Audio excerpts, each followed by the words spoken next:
everyone. My name is Rihanna. I am a second year student at the University of Toronto, Mississauga. I am studying a specialist in forensic psychology with a minor in anthropology, and I am the co-VP of events at the UTM Miscarriages of Justice organization. Hey everyone, my name is Alice Tamo, and I'm actually a fourth year student at the University of Toronto, Mississauga. And I am currently doing a major in psychology and double minors in biology and ethics, law, and society. And today I'm here as a co-VP of research under the UTM Miscarriages of Justice organization, where today we're actually discussing a miscarriages of justice case, which was a wrongful conviction toward William Barnhouse. Yep, so the case involved eyewitness misidentification, unvalidated forensic evidence, and mental health as well. So this case actually occurred in the state of Indiana, and it involves a sexual assault, a rape of a young woman. And the sentence to this case was 80 years in prison, where the incident occurred April 21st in 1992. Yep, so the accused was convicted December 15th, 1992, and he was exonerated May 10th, 2017, after he had served 25 years in prison, and he was exonerated by DNA evidence. 25 years. 25. Now, let's get to the storyline and why someone like William Barnhouse, who was innocent, suffered through 25 years in prison. So, our story begins in a small town in Indiana on the night of April 21st, 1990, where a young woman was raped behind a building. Shortly after the incident, police were on the scene and questioned the woman to see if she would be able to give a description of her attacker. The police then pinpointed a then 35-year-old William Barnhouse as her rapist. And the police took Barnhouse to the scene and stood him next to three police cars. And as officers shined flashlights in his face, the victim identified Barnhouse as her attacker. And a couple months later, William Barnhouse went to trial in December of 1992. On December 15th of 1992, the jury found Barnhouse guilty but mentally ill of rape and criminal deviant conduct, where he was sentenced 80 years in prison.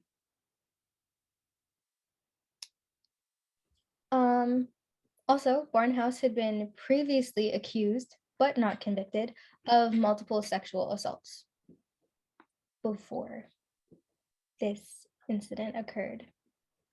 And maybe it's the reason for this is due to tunnel vision. What do you say, Rihanna? So do you think that the jury was more inclined to sentence Barnhouse, convict Barnhouse as guilty just because of his previous accusations? Yes, I think so. That might be the case. I feel like because Mr. Barnhouse was someone who previously accused, he was not convicted previously, that, this is like the perfect case to pinpoint on him. Right. So let's move on to before December of 1992. So Barnhouse actually spent a lot of time in psychiatric hospitals. He was actually suffered from mental illness, and he was schizophrenic all his life, as well as he had cognitive deficiencies. And oddly enough, Mr. Barnhouse actually was born with Klinefelter syndrome. And this Klinefelter syndrome is actually a rare chromosomal condition where Mr. Barnhouse had the inability to produce sperm, which I think is a little, I don't know, a little odd, wouldn't you say, Rihanna, considering this is a sexual assault case? I would think that it's a little curious also because some of the main evidence you can collect from a sexual assault would be DNA evidence from sperm on the victim. And how can you collect DNA evidence from someone who's incapable of producing the evidence that you need. Exactly. So let's move on to the actual evidence and the details of the case where maybe we can unravel the story a little better. So, a crime lab blood analyst from the Indiana State Police said he was able to match genetic markers in the biological evidence found on the woman's genes and in the rape kit, and that he could not eliminate Barnhouse as the source of the evidence. And a hair analyst from the Indiana State Police said that a hair found on the woman's body was a match for Barnhouse, a statement that has since been scientifically proven to be an inaccurate overstatement. And keep in mind that is recently found to be quite unreliable and should not be used as the main basis of evidence, according to the FBI. Right. So And let's take a closer look at the FBI's report on why hair microscopy is not scientifically accurate. So, hairs that have been characterized as head hairs or pubic hairs are generally considered suitable for comparison with a known head hair or pubic hair sample. Hairs from other body areas generally are not considered suitable for comparison because these other body area hairs generally do not contain sufficient variation in their microscopic characteristics to reliably distinguish between hairs from different individuals. and it's interesting because um, the prosecution in their closing arguments actually told the jury that the hair was a silent witness. And I feel like when you tell the jury a piece of evidence that is technically invalid as the silent witness, that could really move the like choices of their decision of what they think about Mr. Barnhouse. Exactly. And 2013, the FBI actually reported that microscopic hair comparison could match between two hairs is actually scientifically invalid. Yeah. Um, Also, in 2016, the Innocence Project of New York and the Wrongful Conviction Clinic at Indiana University McKinney sought DNA testing of the sperm in the vaginal swabs in the rape kit and on the sperm found on the victim's genes. So the testing identified the same male DNA profile rape kit in the rape kit and on the genes and excluded Barnhouse as the source of the biological evidence. So that's interesting that you say that because Mr. Barnhouse was, as we mentioned before, born with Klinefelter syndrome, where he was unable to produce sperm at the time. Yet that match, right? Because it wasn't the FBI and the Department of Justice, the Innocence Project, and the National Association of Criminal Defense Lawyers began a review of FBI analyst testimony and reports, where they found that analysts provided wrong, or another word could be faulty, testimony or reports in more than 90% of the cases in 2017.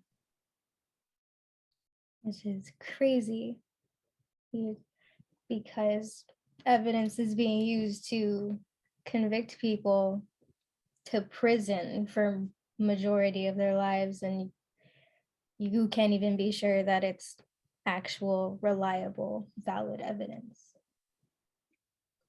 Exactly. And this is where early during the 25 years that Mr. Barnhouse served in prison, there were times, approximately about 3 times, where he did try to like file a motion to get out of prison, but he was never granted that motion. But finally, when, as we said before, the FBI, the Department of Justice, Innocence Project, etc., when they started investigating Mr. Barnhouse's case, that's when, shortly after, he was able to file a motion to dismiss his charges on May 9th, 2017. And finally, after 25 years in prison as an innocent man, The judge granted this motion the next day on May 10th, 2017. Right. Shortly after Barnhouse was released from prison, he did file a federal lawsuit against the city in Indiana and several of its police officers and employees of the Indiana State Police Crime Lab. The lawsuit actually states that Barnhouse was born with a chromosomal condition that makes him unable to produce sperm, which should have immediately eliminated him from the perpetrator of the crime, considering they did find biological evidence on the victim and were able to do a rape kit with biological evidence involved. Exactly. So, isn't it crazy that Mr. Barnhouse was convicted of a crime, served 25 years in prison, yet he was innocent? And this is not the first case. There's so many cases out there where constantly innocent people are being convicted of crimes due to the fact of invalidated forensic evidence. In Barnhouse's case, that was one of them. The eyewitness misidentification as well. Exactly. And it makes you wonder how much of this evidence are we allowing in court that's actually doing more harm than good in some cases. Exactly.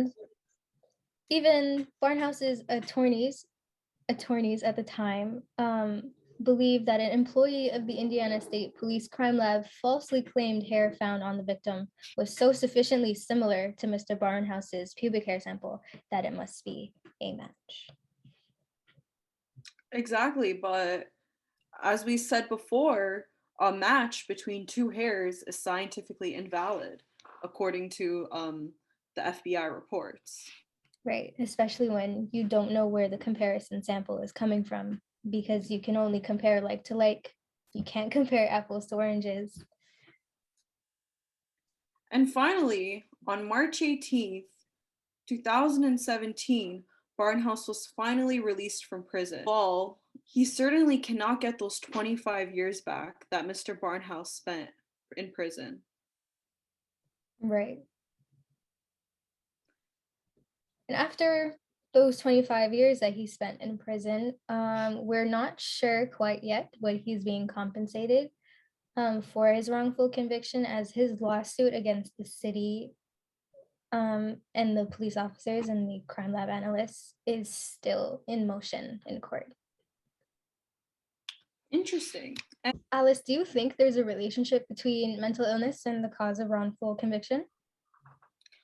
honestly, yes, I do. I think that Mr. Barnhouse was someone who suffered from schizophrenia and also as well as cognitive deficiencies. And I feel that they took him being mentally ill as something, I guess, that they could use against him. As stated previously, the jury actually found Barnhouse guilty, but mentally ill of rape and criminal deviant conduct. When this wasn't the case, Mr. Barnhouse, he was not guilty due to mentally ill of rape and criminal deviant conduct, but he was just an innocent man who was suffering from a mental illness. Right. And do you think that the prosecution might have um, made the jury so inclined to believe that because of Mr. Barnhouse's mental illness and his cognitive deficiencies, that it would have made it more likely that he would be the one to commit such a crime?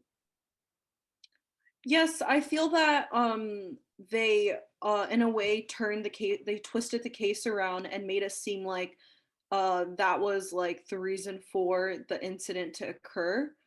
Because he was someone who was mentally ill, they might have seen him as someone who was not in the right state of mind and someone who would possibly commit such a crime. But and the truth is, in all of that, was that Mr. Barnhouse was an innocent man. He did not commit the crime, and he was just suffering from mental illness where they used that against him.